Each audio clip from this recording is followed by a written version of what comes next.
You are listening to a Called Collective podcast where we seek to equip the next generation of ministry leaders. To learn more about the Called Collective, visit our website at thecalledcollective.org or check us out on Instagram at thecalledcollective.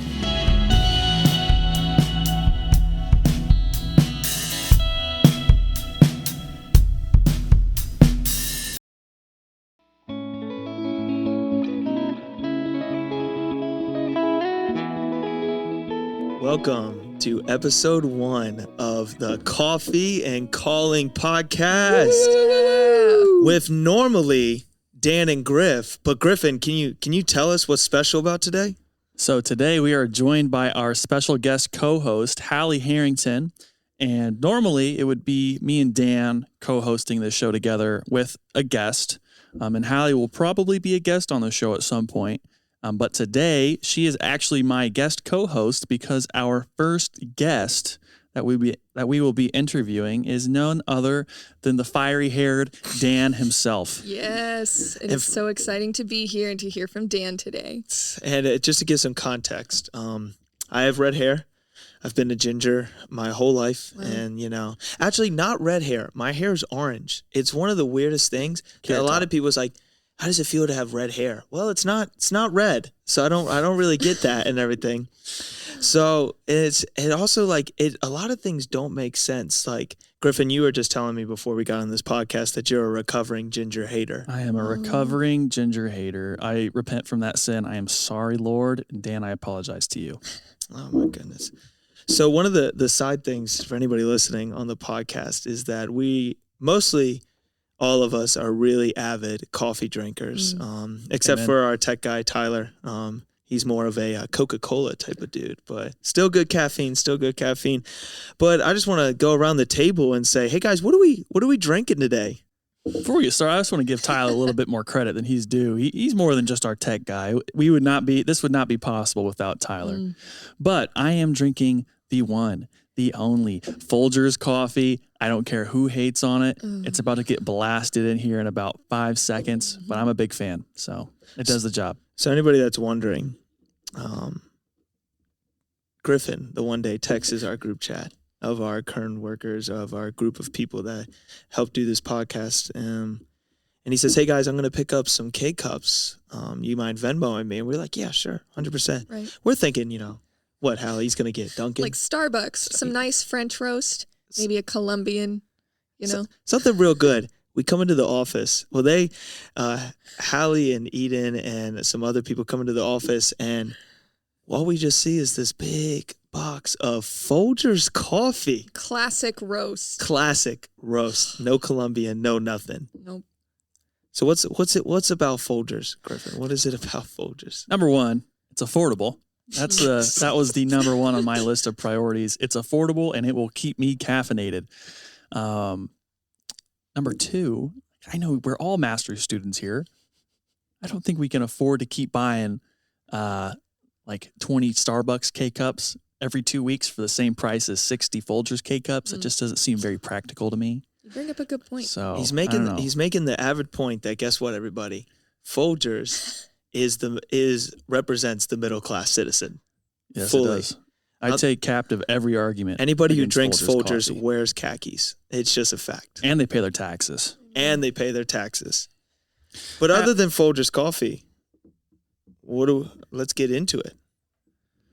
So as I said at the start, we are joined by co-host Hallie Harrington. Just say a quick word, Hallie. Hello. Thanks for having me. Glad to have you here. And as I said, Dan will actually be our first guest today. And for those of you who don't know, on this podcast, we will be exploring calls to ministry, how God works through those calls to ministry, and how we can navigate those tough waters when the call seems a little bit foggy or it seems like a false call, and just how God walks with us through that, and how we got to where we are now as 3 master's students studying ministry. So Dan, how about you just give us a run through of your calling story? Go ahead. So quick thing to know about me is I grew up in the church. I'm just like kind of almost like the classic pastor kid. I've never known a life where every Sunday my butt was not in a pew. And I just grown up and I've always been surrounded by it. But the one thing that I was really blessed about is that the atmosphere and the environment of the church was so comfortable to me. Mm-hmm. I'd say all my time growing up, it felt like my home. It felt like where I needed to be. So early on, 7-year-old Dan goes to kids camp in Denton Camp in Chesapeake, Maryland. Oh my gosh, one of my favorite places on the whole earth.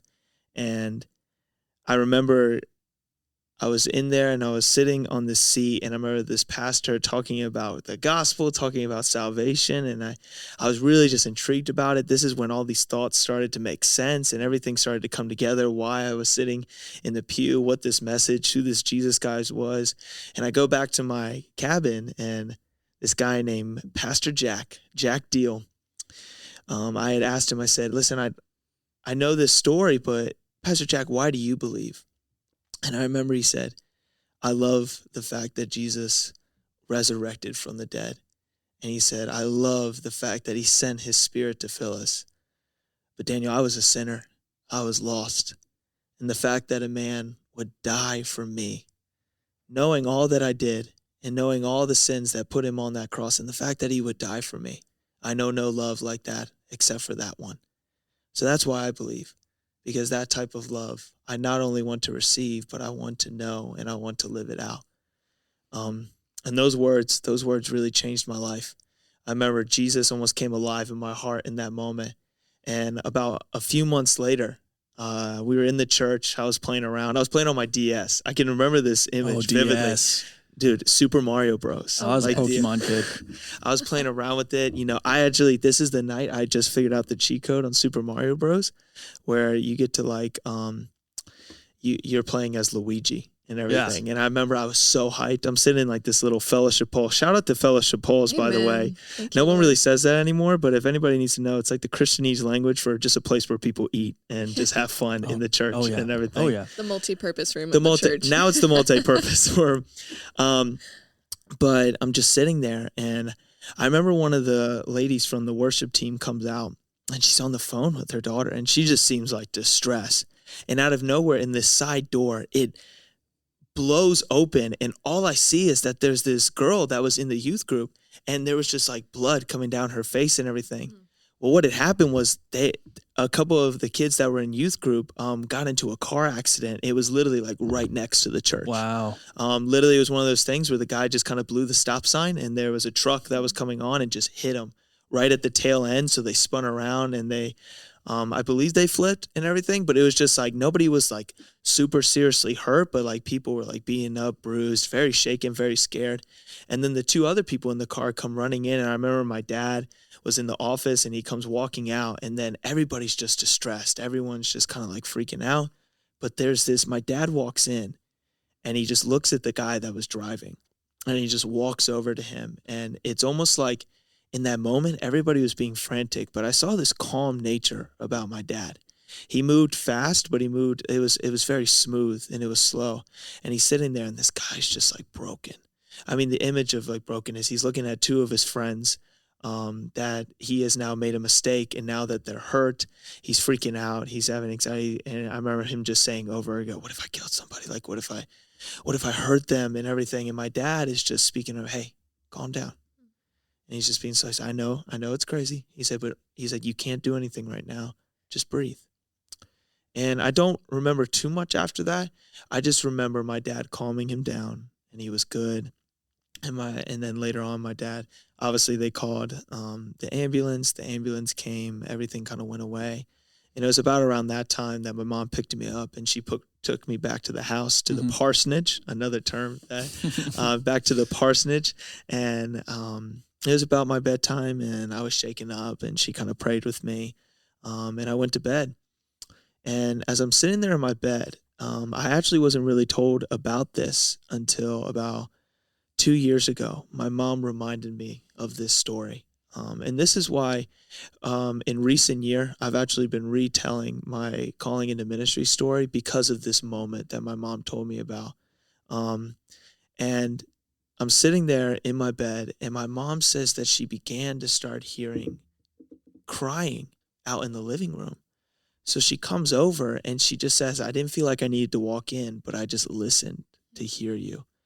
And apparently in that moment, I just began crying out to the Lord. My heart was just broken for those people that were hurt. And I was like, Lord, just please make sure that they're all right. Please make sure that they're okay. Like, it sucks to see them hurt and everything. And then after that, my mom said, this is something this was her moment that she knew I was going to be a pastor. She said, I just simply went, Lord, I want to serve you for the rest of my life. And I want to do what my dad does. I want to do that, Lord, and I want to serve you in that way for the rest of my life. And then she actually came walking into the room and she prayed with me. And then I went to bed. And I had a lot of different reaffirming moments after that I was called into ministry. But what's crazy is that I don't know a life where I haven't wanted to do ministry. When I was 10 years old for career day, I dressed up as a youth pastor. I had this, instead of world of warfare for modern warfare, I had spiritual warfare. And it was like this cool little graphic with some baggy jeans and some DCs. And like a puka shell necklace? Puka shell necklace, all the early 2000 youth pastor stuff. And yeah, so I could not, with my call into ministry, it's almost been like my whole life has been like, man, like that just seems like I couldn't imagine anything else for myself. So that's my calling story. That's where it really all began for me. And yeah. Wow. That's just a really cool story. And it's crazy to see how oftentimes in our lives, it's people around us who see the calling before we do. And like how you were saying, your mom saw that before you even really accepted that as your call. And so since you were so young when you received your calling, how have you seen that evolve through the years as you've grown and aged and gotten to know the Lord more? It's a big question. It's a lot of time. My life has been these times when I have felt almost like the world or things within the world trying to pull me away. And I've had to step aside and ask myself right now, am I going to stay faithful to the Lord, or am I just going to fall into this and dwell into this? And there's a lot of decisions in my life where I've had to come to those crossroads. I remember throughout my childhood, I wouldn't say that I was aggressively bullied, but I was a kid that was picked on a lot. But I was a kid that was picked on a lot and didn't say anything and act like I was cool. And it really built in these deep-rooted insecurities in me. And I remember one thing that really changed my life was like in 7th grade. I went to camp. Church camp's one of my favorite places to go. And I had fully expressed to a pastor about this hurt and how I felt not really confident in myself. I didn't really feel like I was meant to be able to like love people in a deep way. And I remember just my pastor, my youth pastor, just really affirming me. And he kind of said, Daniel, what do you want to do for the rest of your life? And I was just like, I want to tell people about Jesus. Shout out to Kyle Horton for that moment, because that moment sticks in my mind of him looking at me. And I remember there was so much fear in me, because it was like, am I really able to do this? But it was first by being affirmed of God's love for me that I realized this is something I can't contain. This is a love that has to be spread. And in those moments, I feel like every time I've been reaffirmed of my call and everything, it's really just been me coming to the end of myself and realizing how deep, how wide, how great is the love of God. And if I was to just keep this inside, it would be one of the biggest disservices I could do in my life. And I would feel so lost. I'd feel so empty if I didn't do it. So kind of over the years, it's just been these reaffirmations of how, man, like, if I don't do this, I'd just be lost. I may have a job, I may do some good things, but it would not be nearly as good as what the Lord has called me to. So yeah, that's really how it's like advanced and been sculpted over the years. Yeah. I know you kind of touched on it too, with, just the breadth of God's love for us, but how has your understanding of like who God is and what God wants, not only for us as like the called, but for maybe, the non-minister who feels God tugging on their heart, what What have you learned about God that we might be able to share with them through your call? Yeah. God has a purpose for you. We say that a lot in our Christianese language, like God is for you, God loves you, God has a purpose for you. And a lot of people, I think, I want to just share this, is that yes, we are ministers, but we are all a body of Christ, and we all have the opportunity to minister to others. And some people will be like, how could God call you into accounting? How could God call you into nursing? How could God call you into engineering? How could, you do this and that? And I just think of all the times that we look into the Bible and we see how, especially Paul, how he had to, for many years, do a side job. He had to be bivocational, as we would put that word today. He had to do a side job, and he had to, he would build things, and he would fund himself and everything. And ministry was this thing that he would go out and do. But I just wonder, all those times within those communities and everything, the people that surrounded Paul, I wouldn't be surprised if we didn't know that Paul was ministering to those people, sharing this gospel with them also. Even in our own lives, like, what people, I think, really need to know is that when God calls you to something, that means he's calling you to minister within that. Just to share this, my sister was looking at me the other day, and she's in cosmetology school right now. And she said, my ministry is going to be in the salon, Daniel. Yep. It was such a touching moment. She said, I walk in every day, 20 minutes before everybody gets there, and I pray over all of my fellow hairdressers that are there. Wow. And I pray over the building. And then if they bring up conversations with her, if they talk to her, she's always open for that. That's ministry. And my thing to them is that, God is this omnipresent being. And when he calls you, and when we look at that text with the Great Commission where Jesus says, go out and make disciples of all nations, he's not saying that just to pastors. He's not saying that just to Christian students at a university. He's not saying that just to kids that are called into ministry. He's saying that to his people. And if you're out there and you're a believer, he's saying that to you. And I think part of the encouragement is that a lot of the time, and not only for bivocational pastors, but for non-pastors or believers who go to church, I think that we forget a lot of the time that they have more access to some people who wouldn't be caught dead in a church. Yeah. And I know, just through my own personal experience, I spend a lot of time working in a factory in the summers, every other weekend here, making potato chips. And I run into some people who would not, like I said, wouldn't be caught dead in a church. That, or the company won't give them the time off to go to church. A lot of them get forced over. They have to work on Sundays, and sometimes it's 3 Sundays out of 4. So they don't have a lot of time to go to church. They don't have someone pouring into them. And being able to interact with those people, and even if it's not vocally sharing the gospel, just showing the change in attitude that even I've had myself as I've grown closer to Christ over the last 3 years. Showing a good attitude at work, showing a good attitude in your job. And they ask, why are you so happy all the time? Like, this job sucks. Like, why are you so happy all the time? And that's kind of your end to share the gospel. Like, Jesus has changed my heart. I know that my eternal fate rests in heaven. It doesn't matter what kind of hardships I go through here. And I hesitate to even call hard work a hardship, but that's a different story completely.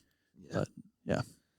And yeah, I mean, you asked the question about how is my calling to ministry advanced over time. In high school, for 2.5 years, I worked at Journeys, the sneaker store. One of my favorite jobs of all time. Yeah, you're a sneakerhead. Big sneakerhead. And working at Journeys, I remember I was just this at first I was just this sophomore in high school, excited to work at a shoe store and get a killer discount and everything. And that place became one of the most formational places for me, in ministry.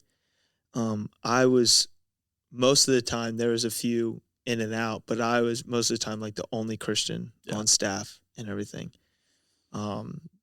Just because she came to mind, shout out to my old manager, Jackie. She was super dope. She was a super dope person. And I remember before I left, a lot of them would look at me and they would kind of be like, you know, Daniel, like what we respect about you is the fact that you don't just say this Christian stuff, but you really just live it out. And I can't tell you that any of them came to Christ because of anything I said to them. I don't know what happened with them, but I would say this is that I had so many real conversations with them, battling with doubts, them battling with the fact of not understanding why we follow certain things as Christians. I remember just so many people on polarizing sides of the spectrum for me in the way that we see just our morals, in the way that we stand on certain issues, and us just having really good conversations. And ministering to them taught me a lot because it helped me broaden the way that really people see stuff and the way that people experience things and why they think the way that they do. And like I said, it was just a really good thing. And like my recommendation to any student here that's like listening and everything, if the only ministry you do right now is within a church building, you got to fix that. You are depriving yourself of what we're really meant to do. Go out to those who are lost. I've never heard of Jesus before. Never heard of Jesus before. I mean, Jesus would go out to people. He would minister to a woman at the well who was a Gentile, and by cultural standards, he shouldn't be standing there with that woman. He should not be doing what he's doing, and that's why the disciples are so like, whoa, what's going on and everything. But when we look at that, that's such a display of like, go where it might be abnormal for you to go. I remember when I used to work at Journeys, like people would be there like, oh, I wonder how that is and everything. I'm just literally people commenting, I bet you're the only one that could pass the drug test and everything. And I used to sit there and be like, yeah, but like, I don't want to be anywhere else. I don't want to just be in the confines of like the church building. And I loved that. I loved youth group and everything. But what challenged me, what showed me what it really meant to just sit there with people in their hurt, sit there with people in their just like rejection of God and just still show the grace and love of God to them is an unreal experience. And it will be something that formed me and changed me for the rest of my life. So again, I mean, like, if you have that opportunity, don't run away from those opportunities early on, but take them and really seek it out. And like I said, I don't know of anybody that was saved or anything. But I remember one of my guys, Kareem, just looking at me, and me and him were very polar opposite in a lot of different ways. But him just saying that he appreciated the love that I always showed him and the respect that I already gave him. And right there, I mean, that was beautiful to me because, man, just showing people the love of Christ, you don't know what that can do. And that's in God's hands. And yeah, so. Like, who knows what kind of seed you might have planted. And some of them may never come to Christ, but at the same time, who knows 10 years down the road, one of your coworkers, like let's say Kareem hears something and he thinks, I remember when Dan said something to me that was along those lines. And he might not have been receptive to, that new experience of faith if you hadn't loved him and shown him the respect that you did before. Yeah. And Dan, like in addition to what you've just shared, which was amazing advice, what is something that if you could go back in time, picturing high school and middle school Daniel, what is something that you would tell yourself about your call or about the ministry or even just about life?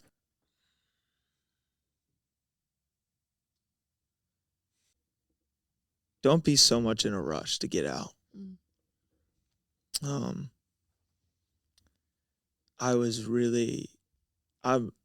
Like we said, like we're part of the Call Collective, which is something that, kind of comes out of Indiana Wesleyan University.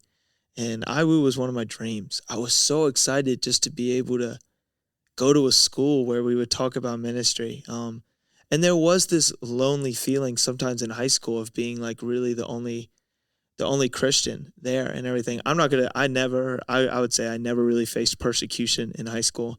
I never faced, I'd have the once in a while people that would like sometimes aggressively disagree with me.